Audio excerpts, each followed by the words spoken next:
Shalom semuanya. Apa kabar semuanya Bapak Ibu? Luar biasa. Ternyata ramai sekali pagi ini. Mohon maaf saya buka maskernya dulu. Ya puji Tuhan, hari ini pertama sekali di tahun 2021 ya saya khotbah ya. Ya, dan saya bersyukur boleh ada di tempat itu, di tempat ini itu anugerah Tuhan yang luar biasa. Ya. Kita akan merenungkan firman Tuhan bersama-sama di dalam Roma pasal 11 ayat 25 sampai ayat yang ke-36. Roma 11 ayat 25 sampai ayat 36. Mohon ditampilkan intinya. Oke, kalau sudah menemukan mungkin sambil dipersiapkan ini, saya akan membacakan kepada kita. Demikian firman Tuhan. Penyelamatan Israel. Sebab saudara-saudara, supaya kamu jangan menganggap dirimu pandai, aku mau agar kamu mengetahui rahasia ini. Sebagian dari Israel telah menjadi tegar, sampai jumlah yang penuh dari bangsa-bangsa lain telah masuk.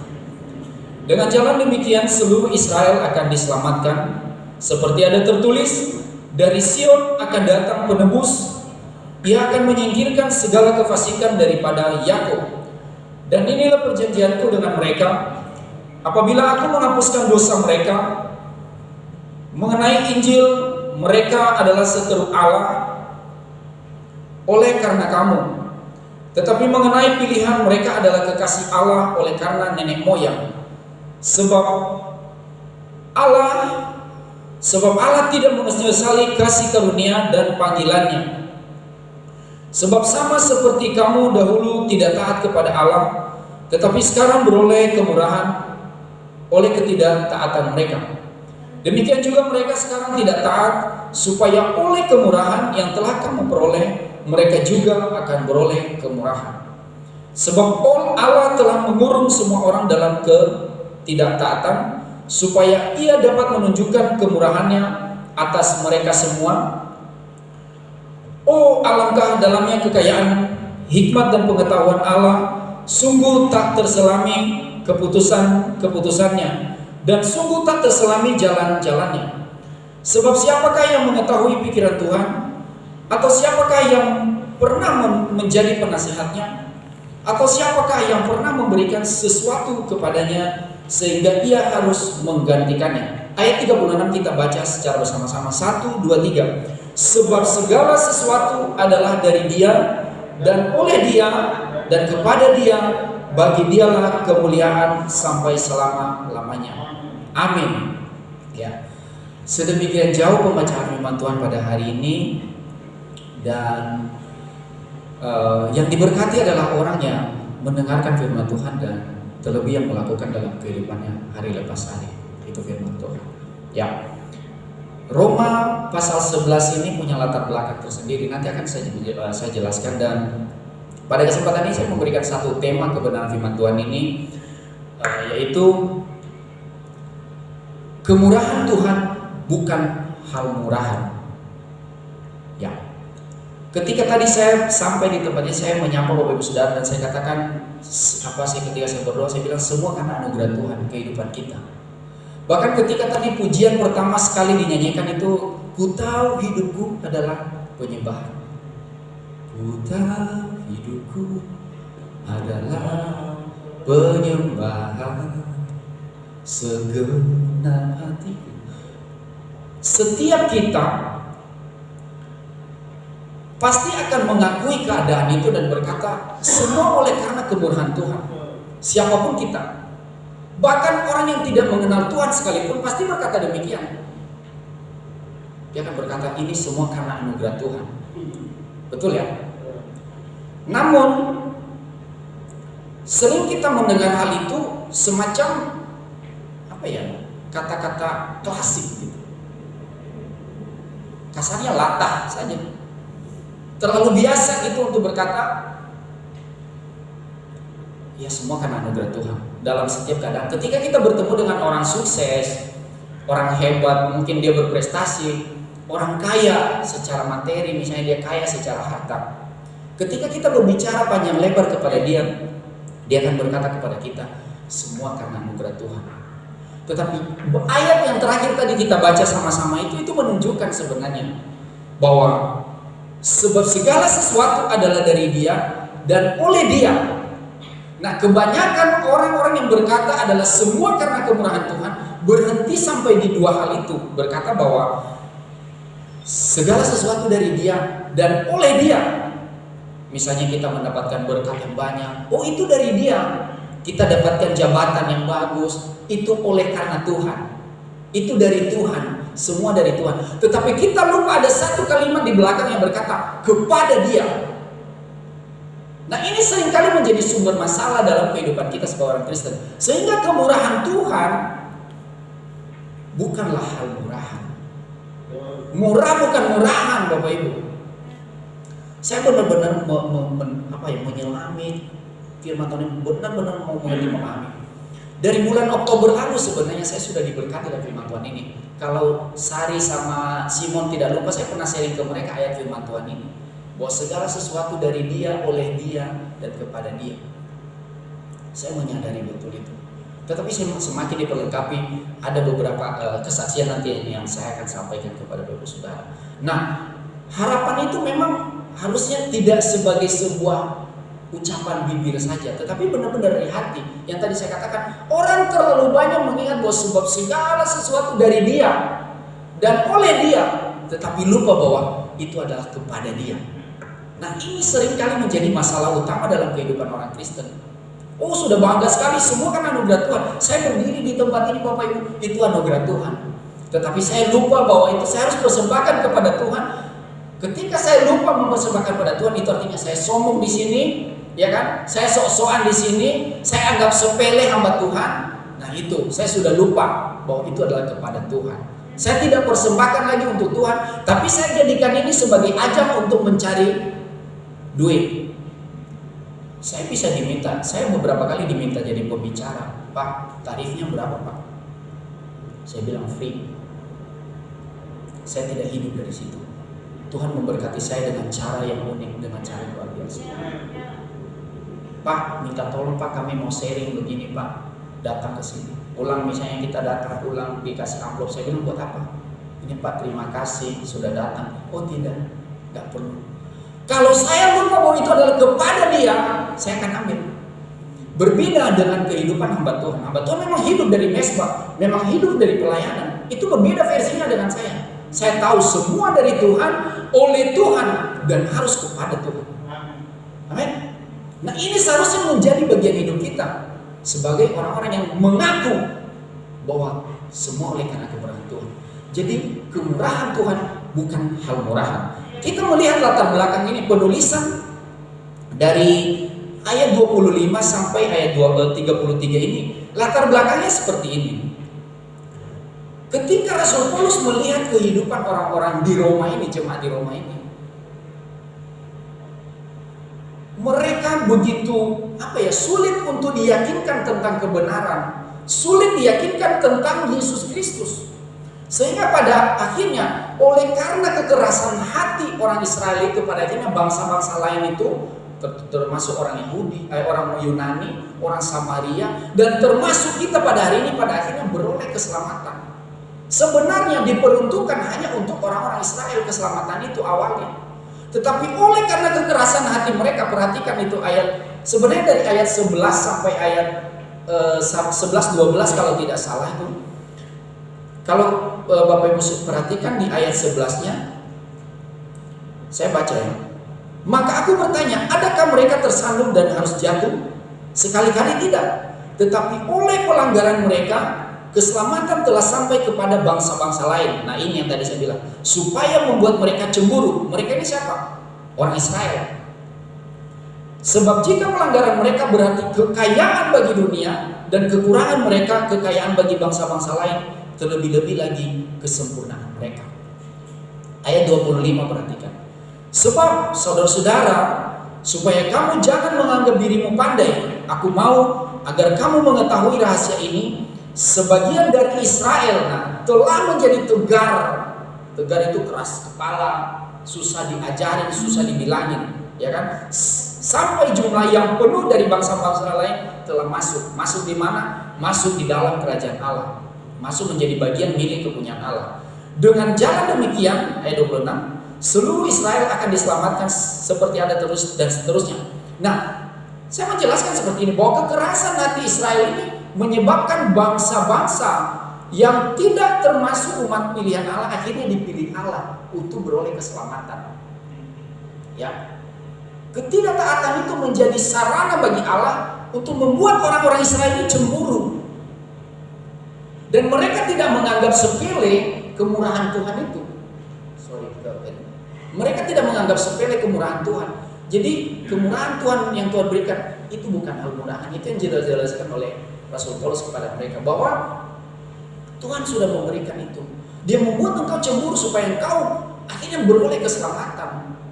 Tetapi karena ketidaktaatan mereka, akhirnya bangsa-bangsa lain, termasuklah kita yang hadir pada hari ini, beroleh keselamatan. Itu untungnya. Itu kemurahan Tuhan bagi kita. Kemudian yang kedua, di ayat 28 sampai 31 itu mengenai Injil, mereka adalah seteru Allah oleh karena kamu. Tetapi mengenai pilihan, mereka adalah kekasih Allah oleh karena nenek moyang. Artinya ada perjanjian Tuhan dengan bangsa Israel. Mereka dipilih, itu mereka tetap menjadi kekasih Allah. Sebab Allah tidak menyesali kasih karunia dan panggilannya. Sebab sama seperti kamu dahulu tidak taat kepada Allah, tetapi sekarang beroleh kemurahan oleh ketidaktaatan mereka. Demikian juga mereka sekarang tidak taat, supaya oleh kemurahan yang kamu peroleh, mereka juga akan beroleh kemurahan. Jadi meski Israel ini adalah seteru Allah, seteru itu musuh. Musuh, sebenarnya kalau musuh itu kan berarti memang harus dimusnahkan, harus dibinasakan. Tetapi dikatakan bahwa Allah tetap setia dan tetap memperhitungkan mereka sebagai kekasih Allah. Itu anugerah Tuhan dalam kehidupan kita. Saya yang dahulu mengalami kehidupan yang boleh dibilang masa kelam hidup saya sangat-sangat kalau saya ingat-ingat lagi, Tuhan, kayaknya nggak mau kembali lagi kepada kehidupan itu, dan saya tidak mau melihat orang seperti itu hidup seperti saya di masa lalu itu. Resah dan gelisah hatiku melihat orang-orang yang punya kehidupan yang sama seperti saya di masa lalu. Itu merupakan sebuah beban tersendiri bagi saya. Sehingga pada akhirnya apa? Kita beroleh kemurahan karena ketidaktaatan kita sendiri sebenarnya.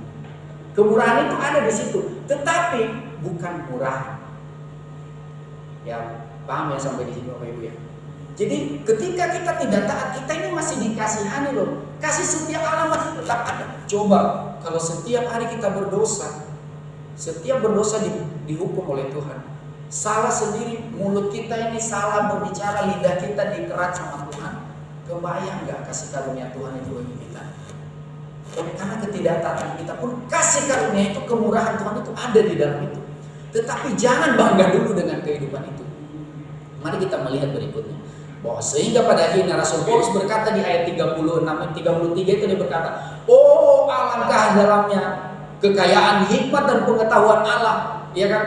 Sungguh tidak terselidiki keputusan-keputusannya dan sungguh tak terselami jalan-jalannya. Ini yang Tuhan kerjakan.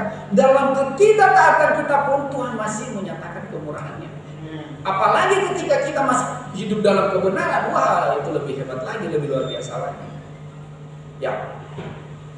Ini yang menjadi sebenarnya menjadi alasan kita untuk bisa bersyukur dalam segala kondisi keadaan. Itu membuat kita bisa bersyukur karena apa? Karena hikmat Allah, karena pengetahuan Allah tentang kehidupan kita. Pada akhirnya kita beroleh kemurahan.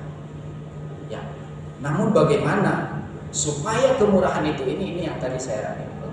Bagaimana supaya kemurahan Tuhan itu tidak dianggap hal murahan? Ini yang penting. Yang tadi katakan, sebab segala sesuatu adalah dari Dia dan oleh Dia, tetapi kita lupa adalah kepada Dia. Bagaimana caranya? Ini satu pernyataan bahwa sebenarnya kita harus memiliki konsep yang benar tentang kemurahan Tuhan. Konsep yang benar itu seperti apa? Saya memberikan satu poin seperti ini. Poin yang pertama, kemurahan Tuhan itu, kemurahan Allah itu, atau anugerah dalam bahasa umum itu digunakan oleh anugerah. kemurahan atau anugerah Tuhan tidak selalu identik dengan berkat melimpah. Amin. Amin. Jangan setiap kali kita diberkati banyak melimpah terus kita berkata semua karena anugerah Tuhan. Baru-baru saya melayani satu keluarga di akhir Desember kemarin. Istrinya punya bisnis, suaminya kerja di BKN. Saya mengenal dia melalui media sosial dan kemudian kami dipersatukan dalam satu komunitas marga Zentrate di Jabodetabek dan sekitarnya.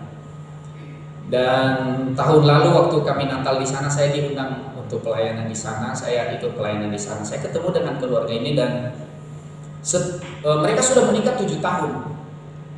Alasan mereka mencari saya, tolong doakan kami, belum punya anak sudah 7 tahun. Saya tidak ketemu mereka tapi by phone dengan mereka, dengan telepon. Jadi ketika mereka setiap kali saya bertanya kepada mereka gimana kabarnya, puji Tuhan sehat-sehat. Dan saya melihat mereka semakin diberkati. Mereka punya rumah di Bekasi di Ujung Harapan. Tahu kan daerah Ujung Harapan Bekasi itu rumahnya bagus-bagus di sana. Awal Desember kemarin mereka beli apartemen di daerah Jakarta Timur. Suaminya kerja di BKN, tahu BKN? Badan Kepegawaian Negara di daerah Cawang situ. Dan Bapak Ibu Saudara, saya cerita panjang lebar dan dibilang semua karena anugerah Tuhan Bang. Semua ini apa dan semua mereka punya. Suaminya punya koleksi ini, koleksi itu, bahkan motor-motor itu, mobil-mobil punya koleksi. Ya, anugerah Tuhan itu katanya. Tetapi satu titik di mana dia bercerita bahwa sebenarnya mereka mendapatkan uang setiap bulan itu sekitar 100-an juta. 100 juta. Tetapi dia mengaku mereka hanya perpuluhan 15 juta. Artinya per bulan mereka hanya 1.500.000. Yang diakui sebagai penghasilan dia adalah 15 juta. Per bulan dia 1.500.000 dari 100 juta. Kenapa demikian? Begini Bang ceritanya. Kami ini PNS dan bekerja di BKN itu ya ladang kesehatan luar biasa di situ. Ketika nik pegawai muncul satu itu pasti ada dana bercucuran kemana-mana itu. Dan itu mereka dapat seseran-seseran dari situ setiap bulan. Pokoknya ada aja proyek yang mereka lakukan. Oh berarti itu bukan anugerah Tuhan dong dalam hati. Terus itu apa itu? Saya bilang, lah kenapa kok kamu bilang? Ya itu Bang, saya merasa bersalah dengan keadaan ini semua. Jadi saya tahu ini salah gitu. Jadi ibaratnya pegawai-pegawai ini kan harus tutup mata dengan itu. Semua pelanggaran-pelanggaran yang dilakukan di dalam ini harus tutup mata mereka. Jadi caranya ya gitu. Dibagi-bagi semua pegawai-pegawai secara khusus staff-staff itu. Kalau orang lapangan sih biasa. Tapi mereka berada di staff-staff itu kan. Mereka yang menentukan. Nik pegawai turun tuh lu jadi PNS ya berarti itu niknya keluar. Kalau tidak ya sudah. Nah sekarang kan masih namanya KKN itu masih banyak. Dan itu dapat duit dari situ. Saya bilang Bang, kenapa bisa begitu? Itu dia Bang. Jadi saya dalam hati itu semua karena anugerah Tuhan kali. Berarti itu bukan anugerah Tuhan. Bahwa kemurahan Allah, kemurahan Tuhan tidak selalu identik dengan berkat melimpah. Justru dia gelisah dalam keadaan itu dan dia berkata, aku tidak berani memandang Tuhan, bahkan dia tidak hidup sungguh-sungguh dengan Tuhan. Ya sudah jelaslah datang ke gereja ya datang. Tetapi kehidupan hari-hari, saya bilang itu bukan anugerah, gratifikasi itu namanya. Anugerah sama gratifikasi sama-sama pemberian cuma-cuma loh. Di dalam hukum tata negara, gratifikasi itu pemberian cuma-cuma. Namun bedanya ada hukum dengan tidak ada hukum. Ya, ada aturannya. Anugerah yang kita terima, kemurahan Tuhan yang kita terima yang tadi dari ketidaktaatan aja dapat anugerah. Tapi gratifikasi berbeda. Nah, bagaimana kita memahami itu? Bagaimana supaya kita tidak menganggap ini, kita tidak menganggap bahwa kemurahan Tuhan itu hal murahan ya begini. Kemurahan Allah, kemurahan Tuhan tidak selalu identik dengan berkat melimpah. Saya memberikan contoh. Ulangan 8 ayat 2. Mari kita melihat. Ulangan pasal 8 ayat 2 sampai Ulangan pasal 8. Itu di situ bercerita tentang sebenarnya itu cerita tentang siapa itu namanya? Tentang mana? Mana sorga. Jadi ketika benar ya di situ ya.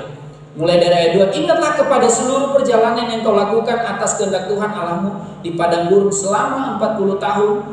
Selama 40 tahun ini dengan maksud merendahkan hatimu dan mencobai engkau untuk mengetahui apa yang ada dalam hatimu, yakni apakah engkau berpegang pada perintahnya atau tidak. Jadi ia merendahkan hatimu, membiarkan engkau lapar dan memberi engkau makan mana yang tidak kau kenal dan yang juga tidak dikenal oleh nenek moyangmu, untuk membuat engkau mengerti bahwa manusia hidup bukan dari roti saja, tetapi manusia hidup dari segala yang diucapkan Tuhan. Kalau Bapak Ibu Saudara melanjutkan di ayat 11 sampai 20, nanti itu bisa melihat di situ bahwa ayat 17, maka jangan kau katakan dalam hatimu, kekuasaanku dan kekuatanku lah yang membuat aku memperoleh kekayaan ini, tetapi haruslah engkau ingat kepada Tuhan Allahmu, sebab dialah yang memberikan kepadamu kekuatan untuk memperoleh kekayaan dengan maksud meneguhkan perjanjian yang diikrarkannya dengan sumpah kepada nenek moyangmu seperti sekarang ini. Kemurahan Tuhan tidak identik dengan berkat melimpah. Saya punya kesempatan yang terlalu banyak untuk menjadi kaya dalam perusahaan tempat saya bekerja. Saya beli rumah di Kedaung ini sebenarnya itu perjanjian dengan perusahaan. Dia mau membeli rumah kepada saya, asal saya mau bekerja di dalam perusahaan dengan begini. Saya coba ikuti, ternyata tidak terjadi. Ketika saya tidak mengikuti alurnya dia, tahun 2013 saya diangkat menjadi kepala produksi. Kemudian 2 tahun kemudian HRD, manajer HRD itu keluar pensiun dan dia tidak mau cari pengganti. Dia dekatin saya dan ngomong begini dan begitu, Jun tolong bantu saya. Jadi pelaksana tugas HRD saya dari tahun kapan kan saya sudah pernah saksikan. Jadi sampai hari ini saya tetap pegang jabatan itu. Jadi saya double jabatan dalam perusahaan. Dengan satu konsekuensi harus begini dan begitu. Saya tolak dan saya katakan tidak. Ini jadi terbuka saya, karena saya tidak pernah cerita sama istri saya. Saya menjaga hati istri saya supaya dia tidak marah dengan saya. Ya, jadi ada perjanjian. Tadinya ini, tapi kalau rumah istri saya tahu mau dibeli rumah ini, makanya kami pergi ke Kedaung cari rumah. Bosku yang tunjukin, karena itu yang punya properti ada temannya. Kami datang dan itu mau dibeli. Tetapi ketika tiba saatnya kami sudah deal dengan properti pihak developer, ternyata bosku mundur dan dia tidak mau beli, dia tidak mau keluarin duit sama sekali. Saya bingung, aduh Tuhan gimana caranya nih? Kami harus bayar DP 85 juta, duit dari mana Tuhan? Ada perjanjian, begini. Saya bilang tidak. Dikasih fasilitas, saya bilang tidak. Saya tidak mau nama Tuhan diinjak-injak hanya karena untuk memuaskan kedagingan saya, supaya saya dapat mobil, supaya saya bisa lunas rumah itu. Saya hidup tenang, enak dong, mantap dong. Tetapi saya lebih memilih untuk tetap hidup, mencukupkan diri apa adanya. Dengan double jabatan, gaji saya hanya 1. Saya nggak tahu kalau Bapak Ibu ada yang siap nggak dengan catatan seperti itu.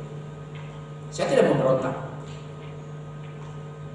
Tapi ketika dia salah, saya berani tegur dia, Pak, salah. Dia PHK karyawan seenaknya, dia tidak boleh sama saya.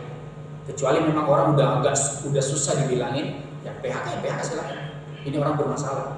Beberapa kasus perselisihan antara pengusaha dengan karyawan tahun 2020 ini kami selesaikan. Dan saya bilang saya harus berdiri di tengah-tengah orang yang netral. Saya bukan orang yang harus pro kepada perusahaan. Ketika saya iyakan apa yang dia mau, maka segala sesuatu kepala saya diinjak sampai ke bawah. Lu harus taat sama gua.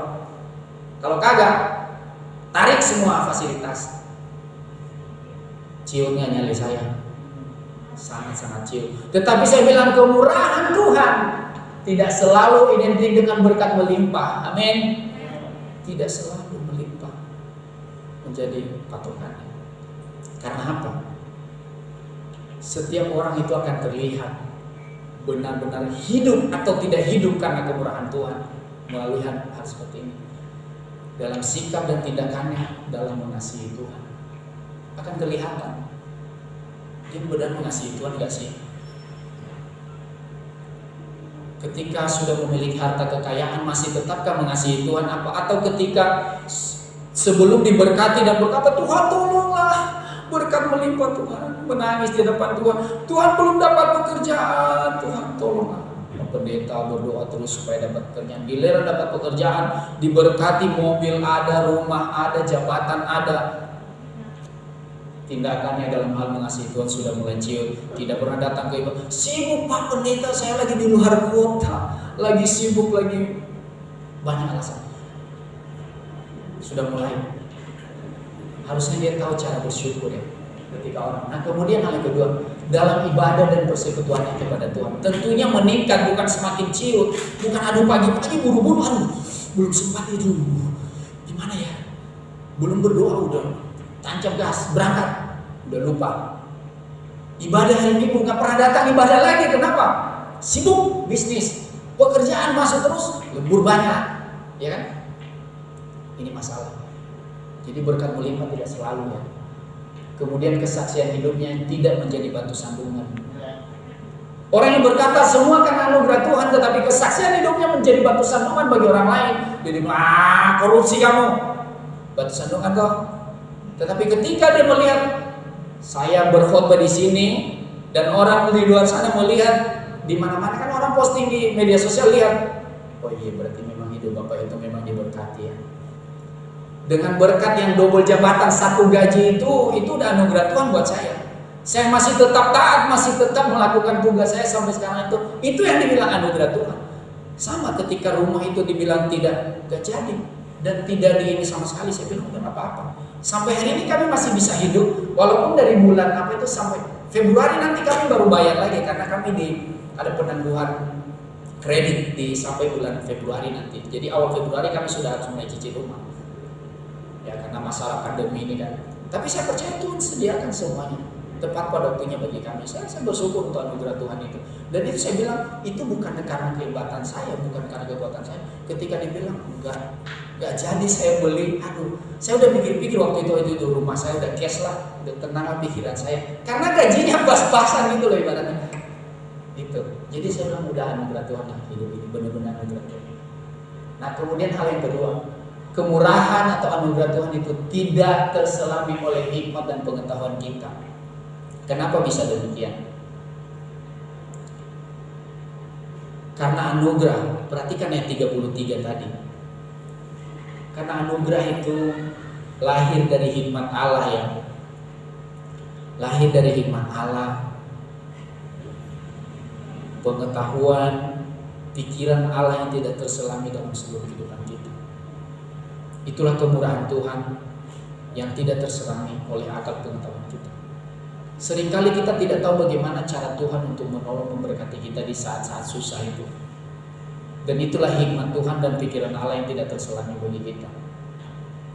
Kadang-kadang sudah buntu jalan kiri kanan, kita sudah melihat depan belakang, aduh Tuhan gak ada jalan. Gimana ini caranya? Udah mepet, udah kepepet kan. Nah kadang-kadang disinilah letaknya kita bagaimana mengerti kemurahan Tuhan ini. Bahwa kemurahan Tuhan tidak murah. Karena apa? Ini tidak bisa diselami oleh akal pikiran kita. Tidak bisa diselami. Ada dua contoh raja yang mencoba melakukan dengan cara mereka. Yang pertama adalah Raja Saul. Nanti Bapak Ibu bisa menelusuri di sini. 1 Samuel pasal 13 ayat 1 sampai 11, kemudian ayat 13 itu. Kemudian tentang Raja Salomo ini, saya menjelaskan satu-satu dulu. Mereka ini adalah raja-raja yang dipilih oleh Tuhan, betul? Raja Salomo dipilih oleh Tuhan. Raja Saul pertama dulu ketika Tuhan bangsa Israel meminta supaya ada raja, dan pada akhirnya Tuhan utus Samuel untuk mengurapi yang namanya Saul menjadi raja. Dan mereka semua bangsa Israel sepakat untuk mengangkat Saul menjadi raja karena dia badannya kekar, dia gagah, dia pintar untuk berperang, dan pada akhirnya dia diangkat menjadi raja oleh penentuan Tuhan. Tetapi seketika ketika dia melakukan pelanggaran, ketika mereka pergi ke bukit pengorbanan dan mereka mau mempersembahkan korban, Samuel katakan tunggu saya datang. Tetapi si Saul ini tidak sabaran. Akhirnya dia mengambil alih itu, tugas imam yang harusnya bukan tugasnya dia mencoba mengambil alih. Dan akhirnya Tuhan marah dengan Saul dan dia katakan, aku telah menolak engkau menjadi raja bagi bangsa Israel, dan kerajaan itu akan ditarik daripadamu. dan diberikan kepada Daud. Sampai pada akhirnya nanti kalau kita melihat bagaimana mereka permusuhan antara Saul dengan Daud itu luar biasa. Jadi tidak bisa diselami oleh akal pikiran kita. Dia yang memilih kok, dia yang memilih. Tuhan yang memilih Raja Daud. Begitu Raja Saul, begitu dengan Salomo juga. Ketika Raja Daud sudah mempersiapkan segala sesuatu untuk membangun bait Allah, Tuhan katakan kepada Daud, bukan kamu yang membangun bait Allah, tetapi anakmu. Itulah Salomo. Ketika Tuhan berkata kepada Salomo, Salomo, apa yang kau minta? Setelah rumah Tuhan itu sudah jadi, sudah megah, dibuat dengan segala sesuatu, dia berdoa supaya Tuhan hadir di sini. Baik sekali kan? Semuanya berjalan lancar. Tetapi di dalam perjalanan kehidupannya, Tuhan sudah ingatkan, jangan mengawini orang-orang di luar yang tidak mengenal Tuhan itu. Itu akan mencondongkan hatimu untuk kepada penyembahan berhala. Tetapi Salomo karena dia terkenal orang berhikmat toh, dia ambil istri banyak-banyak, ya kan, guningnya juga jadi bininya dia. Akhirnya Tuhan bilang itu sudah nggak wajar. Inilah yang hikmat Tuhan dan pengetahuan itu yang kita tidak bisa menyelami bagaimana pikiran Tuhan itu. Begitu disayang loh Salomo, begitu disayang loh Saul, dipilih sendiri oleh Tuhan. Tetapi ketika mereka melakukan penyimpangan, Tuhan katakan, aku akan menarik otoritas itu daripadamu. Bahkan dipecah, dikoyakkan kata Tuhan, kerajaan yang mereka miliki itu. Dan ini hal yang tidak bisa diselami. Itulah kemurahan Tuhan. Dia memberikan kepada siapa yang dia inginkan, dan dia akan mencabut kepada siapa yang dia berkehendak juga untuk mencabut itu. Jadi tidak ada sesuatu yang kita banggakan, berkat melimpah, yang kita katakan melimpah. Kalau Tuhan katakan itu sudah tidak layak kamu menerima itu, mendapatkan itu, dicabut pada saatnya. Paspornya habis, ya kan? Semua kartu kreditnya habis, bangkrut semua usahanya. Kita tidak bisa menyelami hari ini. Kalau orang bilang roda berputar, hari ini engkau bisa di atas, besok bisa di bawah. Ini hikmat Tuhan. Kemurahan Tuhan tidak bisa diselami dengan hikmat dan pengetahuan kita. Kalau tidak percaya silakan coba. Silakan coba seperti Raja Saul itu ketika Tuhan sudah memilih kita. Makanya saya bilang saya tidak main-main ketika saya dipercayakan bekerja dengan jabatan seperti itu. Saya bilang Tuhan, secara naluri manusia ini keinginan saya juga pengen, aduh sadis banget ini bosku nih. Tapi saya bersyukur, saya mengingat lagi bagaimana kesaksian hidup Yusuf berada di dalam kerajaan Firaun. Ya dia diperlakukan tidak adil banget, tetapi Tuhan mengangkat pada saatnya. Ya, secara jabatan saya kayaknya sudah bangga banget itu, tapi ternyata Tuhan buat saya supaya jangan terlalu sombong, jangan terlalu bangga dengan jabatan itu. Dulu sebelum saya masuk ke diangkat menjadi kepala produksi itu banyak orang berlomba untuk mendapatkan jabatan itu, Bapak Saudara. Kenapa? Mereka orang-orang yang lulusan dari sekolah memang itu teknik grafika, ada yang dari teknik industri, dan itu bukan dari universitas sembarangan, ada yang dari UI, ada yang dari Trisakti, dari Tarumanagara itu yang di Grogol situ, dari Universitas Sahid. Wah, saya bilang, saya setiap kali meeting saya selalu duduk di belakang dan saya jarang berbicara. Tetapi saya tetap bekerja sesuai dengan apa yang bisa saya kerjakan. Tetapi pada saatnya 5 tahun pertama, saya pernah ceritakan di sini kan, 5 tahun pertama tidak dianggap sama sekali. Tetapi ketika saya masuk 2008, 2013, bosku bilang, saya percayakan kamu coba ini. Kaget semua orang-orang yang tadi yang berlomba-lomba itu. Bingung mereka kenapa? Saya bilang itulah anugerah Tuhan. Saya tidak pernah sikut mereka, saya tidak pernah jelekin mereka karena udah jelek memang. Ngapain saya jelekin lagi? Ya kan? Nah kemudian pada akhirnya dipercayakan, ini loh. Dan saya bilang Tuhan terima kasih. Inilah anugerah Tuhan bagi saya. Gak punya harta. Kalau istri saya ini matre, saya udah ditinggalin sama dia. Tapi saya bersyukur dia gak matre. Puji Tuhan. Saya bersyukur sekali. Dan saya juga tidak mengharapkan dia, ya udahlah kita hidup ini aja lah. Enggak. Saya juga berusaha, ya Tuhan tolonglah keluarga. Tapi puji Tuhan sampai hari ini kan masih sehat-sehat. Anak-anak juga masih tetap sehat-sehat. Itu udah luar biasa banget. Walaupun nggak ada sampai di parkiran itu nggak jejer sampai 5 biji itu mobil. Kalau saya mau lakukan dengan kekuatan saya bilang bisa. Otoritas di tangan saya dalam perusahaan itu. Apa kata saya bilang semua klien kami saya bisa monopoli. Kamu bisa masuk, kamu bisa masuk. Upeti sama saya, semua 5%. Rata-rata ya, kali 20 orang aja. Kalau setiap masuk, tiap bulan dia belanja, misalnya belanja sampai 80 sampai 100 juta satu klien kami. Saya minta 5% aja satu. Jangan banyak-banyak lah, 2% satu customer. Produk kamu bisa masuk ke saya, harus lewat saya. Kalau tidak, no, out. Saya bisa monopoli semuanya. Tetapi saya bilang, Tuhan, saya tahu siapa Tuhan dalam kehidupan saya. Saya mau tetap mengakui bahwa hidup karena anugerah Tuhan. Saya nggak main-main. Dan saya bilang, biarkanlah saya miskin secara materi, tapi saya kaya di dalam Tuhan.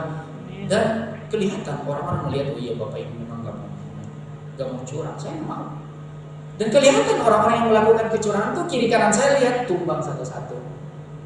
Lumayan kalau sebenarnya mereka di PHK karena ini kan dapat pesangon gede-gede itu ratusan juta. Tetapi karena kesalahan mereka, saya tinggal bikin surat PHK, cek.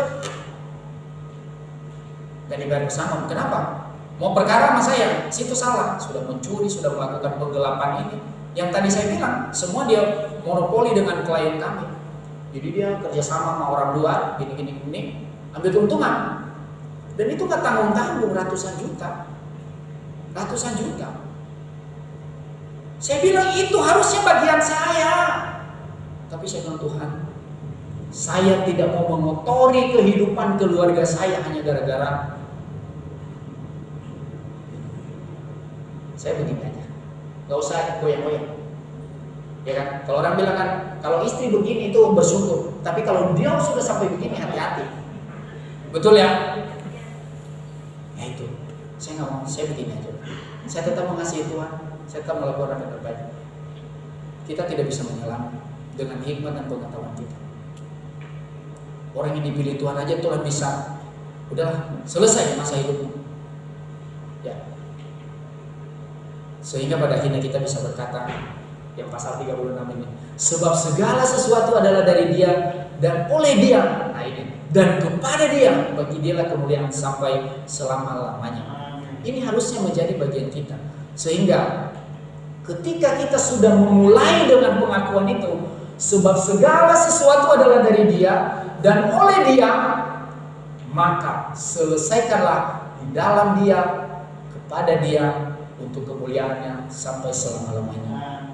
Jadi jangan hanya berhenti sampai semua kan anugerah Tuhan, berkat melimpah itu karena dari Tuhan, jabatan kita naik, posisi kita bagus di dalam pekerjaan kita, usaha kita semakin maju dan kita berkata itu semua oleh karena Tuhan. Tetapi jangan berhenti sampai di situ. Selesaikanlah di dalam Dia, kepada Dia, berikan untuk kemuliaan bagi nama Tuhan kita. Itu yang seharusnya kita lakukan. Sehingga pada akhirnya kemurahan Tuhan itu tidak menjadi barang murahan bagi kehidupan kita, tetapi sesuatu yang berharga yang tidak ternilai. Itulah kemurahan Tuhan, itulah anugerah Tuhan, bukan hal murahan. Jadi supaya setiap kita boleh mengerti, memahami bahwa kemurahan Tuhan yang kita terima adalah sesuatu hal yang luar biasa, yang tidak bisa dibeli dengan apapun juga, tidak bisa digantikan dengan harta kekayaan yang besar, bahkan jabatan sekalipun. Saya bilang sama istri saya, kalaupun suatu saat jabatan itu diambil dari tangan saya harus rela, karena saya sudah tahu masa hidup saya.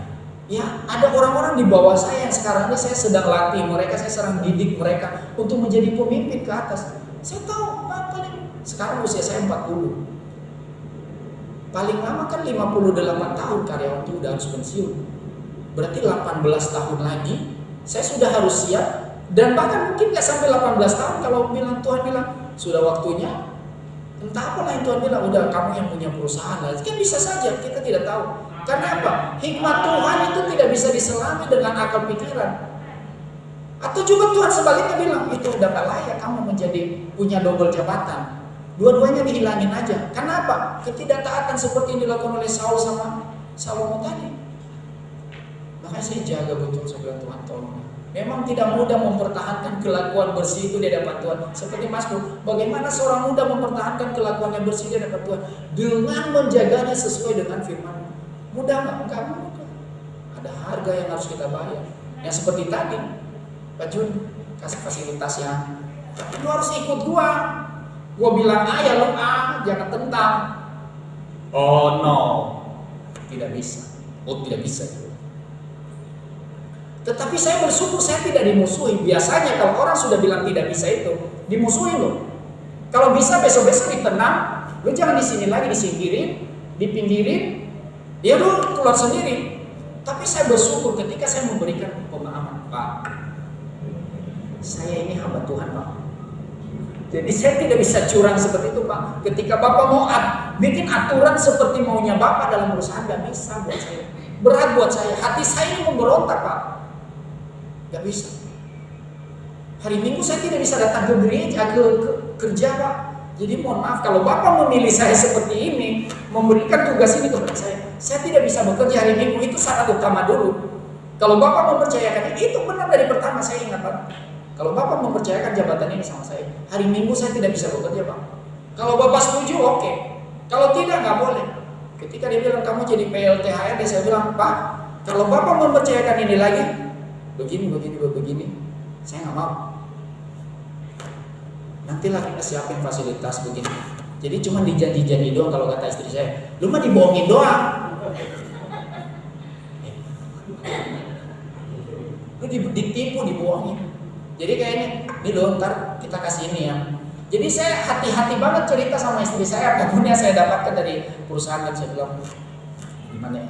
Jadi saya nggak ceritakan sebenarnya supaya tidak kecewa gitu. Biarlah saya menikmati, saya merasakan kepedihannya. Istri saya biar menikmati kebahagiaannya aja. Betul. Sampai pada saat saya tunggu kok nggak ada. Oh saya pikir ini karena saya tidak mau ikutin apa kata dia. Lah berapa banyak orang yang harus saya korbanin kalau saya ngikutin aturan perusahaan. Pokoknya saya maunya begini. Oh tidak bisa, Pak, saya nggak bisa. Hati saya itu berat, Pak, untuk melakukan itu. Nggak tega saya melihat karyawan 20 orang dipecat, di PHK hanya dengan alasan yang mengada-ngada, bukan alasan yang masuk akal gitu. PHK. Gampang PHK kan tinggal bikin surat itunya aja, ya kan? Tetapi setelah itu saya memikirkan bagaimana istri dan anaknya berteriak, bagaimana keluarganya tidak makan, bagaimana orang-orang ini yang saya tahu latar belakang pendidikan mereka bukan orang berpendidikan, tapi mereka karena terlalu loyal terhadap perusahaan akhirnya diangkat jadi karyawan tetap. Tiba-tiba di PHK, bagaimana dia mencari pekerjaan, bagaimana hidup keluarganya menjerit. Sudah terjadi. Ketika itu di PHK memang karena kesalahannya. Istrinya telepon saya, Pak, minta tolong Pak bantu suami saya begini. Lalu tidak bisa, dia bikin kesalahan, dia menggelapkan uang perusahaan. Gimana caranya saya bisa tolong dia? Tidak bisa. Tetapi kalau orang-orang memang saya tahu memang hidup mereka juga tidak neko-neko di dalam perusahaan, saya bilang saya harus belain mereka. Nah perusahaan maunya kan udah jangan belain itu, udah kita tenggelamin aja gitu kan. Oh nggak bisa. Nah inilah saya. Secara materi saya bisa kaya secepatnya. Dan mungkin saya tidak akan di Kedaung lagi. Saya tetap di Jakarta melayani. Betul. Tetapi saya bilang inilah kebenaran. Jadi kalau kita sudah mengakui, kita sudah memulai dengan pengakuan bahwa segala sesuatu adalah dari Dia dan oleh Dia, maka selesaikanlah di dalam Dia, kepada Dia, untuk kemuliaannya sampai selama-lamanya. Bila firman Tuhan belum berkata kita, saya undang pemain musik kita menaikkan satu pujian.